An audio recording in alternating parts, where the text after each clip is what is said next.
Gagawa po tayo ng kimchi. Una po ay hugasan po natin ng maigi yung napa cabbage or pechay bagyo. Yan. Kailangan po isa-isahin natin para matanggal lahat ng mga dumi. Kasi may mga kumakapit na dumi dyan.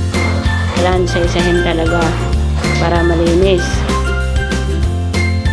Pagkatapos nga po natin hugasan lahat ng pechay bagyo, ay ayan na po. Iwa-iwain naman po natin. Ayan. Mag-ingat lang po tayo. Baka tayo ay pati kamay natin ay masama sa pag-slice. Ayan. Lalagay ko lang sa plangganang malinis. Plangganang maliit. Ayan. Hiwa-hiwa lang. Hiwa. Hanggang sa matapos lahat. Ayan.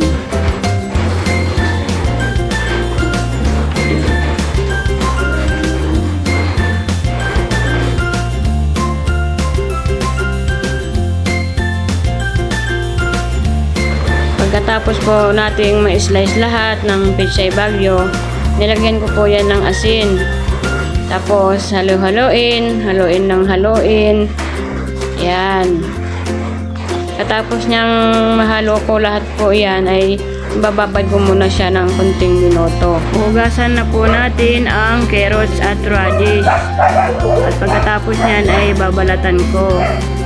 Ayan. Ayan na po yung in-slice kong radish at carrots. Ayan. Ihalo din po natin yan mamaya sa lagyan natin kimchi. Madali lang naman po yan. O, ayan na po yung naibabad ko ng pechay bagyo. Buyas, bawang at luya. Ayan po. Yan, Korean chili powder. In-order ko sa Shopee. Shopee. Ayan.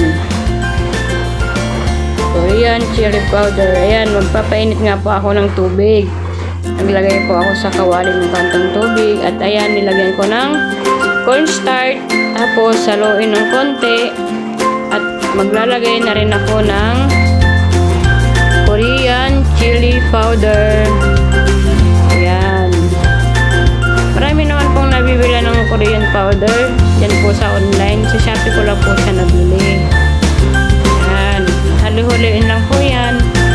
Tapos mailagay ang cornstarch at chili powder. Ayan.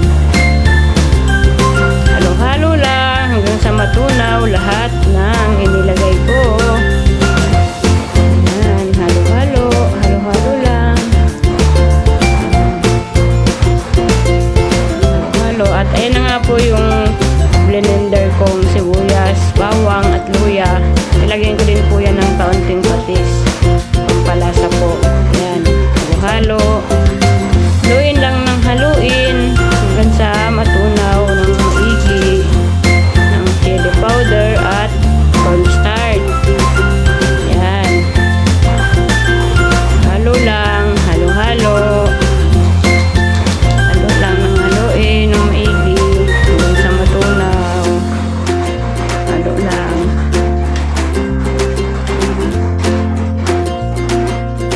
Ayan, malapot na nga po siya. Pwede na po siyang ilagay doon sa pechay bagyo or napa cabbage. Ayan. Be careful lang po at mainit ang kawali. Ayan. Ayan. Halo-haloin na po natin yan. Para maging maayos po ang ating gagawing kimchi. Ayan, pasensya na po din sa mga background dyan sa paligid. Ayan, haluin lang ng haluin hanggang sa maging pantay ang kanyang kulay. Ayan po. Ayan, halo na siya.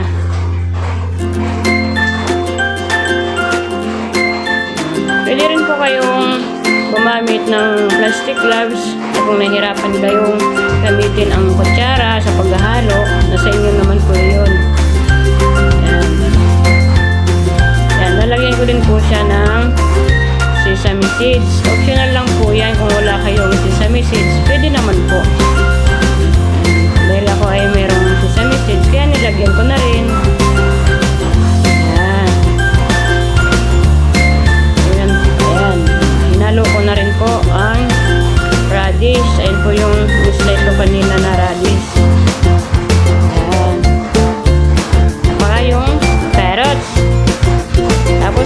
Halo-haloin natin ulit hanggang sa maging pantay ang kanyang pagkakahalo-halo. Yan. Yan na po ang kinalabasan ng ating kimchi made by me. Wow! Sarap! Ang kimchi po ay lalong sumasarap kapag ito ay nabuburo na ng mga ilang araw. Medyo maasim-asim na. Ayan na po. Thank you po sa lahat. Maraming salamat. Thank you.